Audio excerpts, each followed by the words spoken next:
10월 20일 사무엘하 21장 1절에서 14절입니다.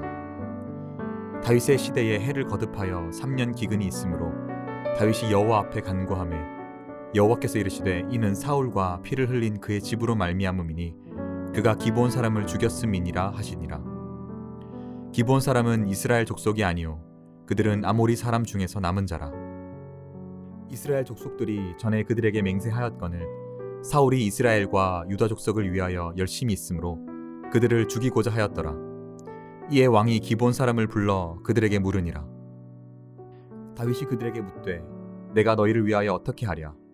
내가 어떻게 속죄하여야 너희가 여호와의 기업을 위하여 복을 빌겠느냐 하니. 기브온 사람이 그에게 대답하되 사울과 그의 집과 우리 사이의 문제는 은금에 있지 아니하오며 이스라엘 가운데에서 사람을 죽이는 문제도 우리에게 있지 아니하니이다 하니라. 왕이 이르되 너희가 말하는 대로 시행하리라. 그들이 왕께 아뢰되 우리를 학살하였고 또 우리를 멸하여 이스라엘 영토 내에 머물지 못하게 하려고 모해한 사람의 자손 7사람을 우리에게 내주소서. 여호와께서 택하신 사울의 고을 기브아에서 우리가 그들을 여호와 앞에서 목매어 달겠나이다 하니 왕이 이르되 내가 내주리라 하니라. 그러나 다윗과 사울의 아들 요나단 사이에 서로 여호와를 두고 맹세한 것이 있으므로 왕이 사울의 손자 요나단의 아들 무비보셋은 아끼고 왕이 이에 아야의 딸 리스바에서 난 자 곧 사울의 두 아들 알모니와 무비보셋과 사울의 딸 메라백에서 난 자 곧 무올랏 사람 바르실레의 아들 아드리엘의 5 아들을 붙잡아 그들을 기브온 사람의 손에 넘기니 기브온 사람이 그들을 산 위에서 여호와 앞에 목매어 달매 그들 7사람이 동시에 죽으니 죽은 때는 곡식 베는 첫날 곧 보리를 베기 시작하는 때더라. 아야의 딸 리스바가 굵은 배를 가져다가 자기를 위하여 바위 위에 펴고 곡식 베기 시작할 때부터 하늘에서 비가 시체에 쏟아지기까지 그 시체에 낮에는 공중의 새가 앉지 못하게 하고 밤에는 들짐승이 범하지 못하게 한지라.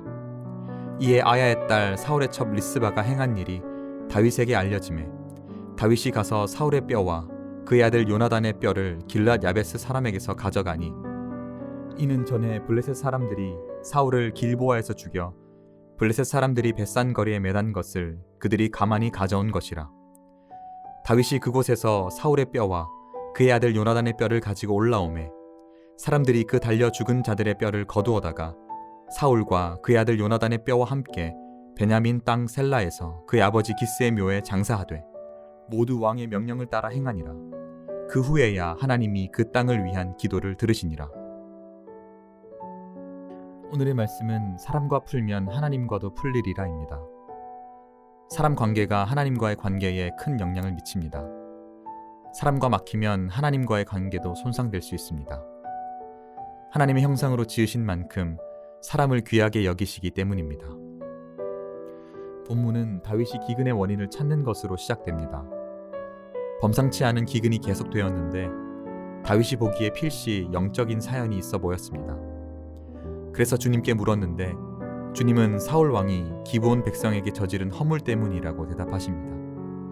일찍이 기브온은 여호수아와 언약을 맺고 이스라엘의 보호 안에 들어왔는데 사울이 그것을 깨고 기브온을 공격한 것입니다. 그들의 아픔이 하나님께 닿았고 그 결과로 기근이 나타났다는 겁니다. 이에 다윗은 기브온 백성의 마음을 달래기 위해 사울의 후손 가운데 7을 내어줍니다. 너무나 가슴 아픈 일이지만 그렇게 기브온 백성의 마음이 풀리고 기근도 풀리게 됩니다.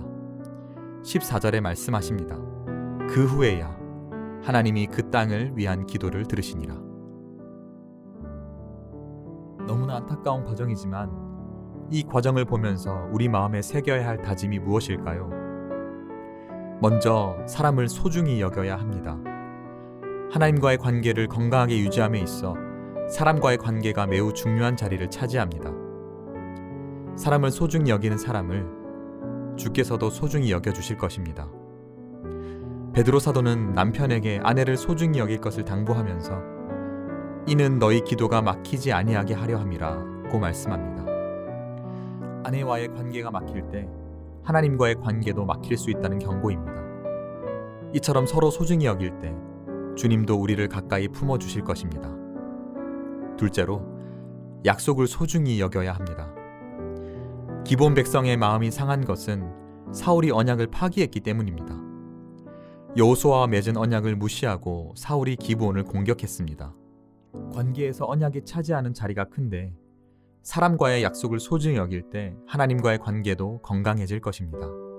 사랑하는 성도 여러분, 주님의 백성으로서 사람과도 건강한 관계를 유지하는 성숙한 인생이 되시기를 바랍니다.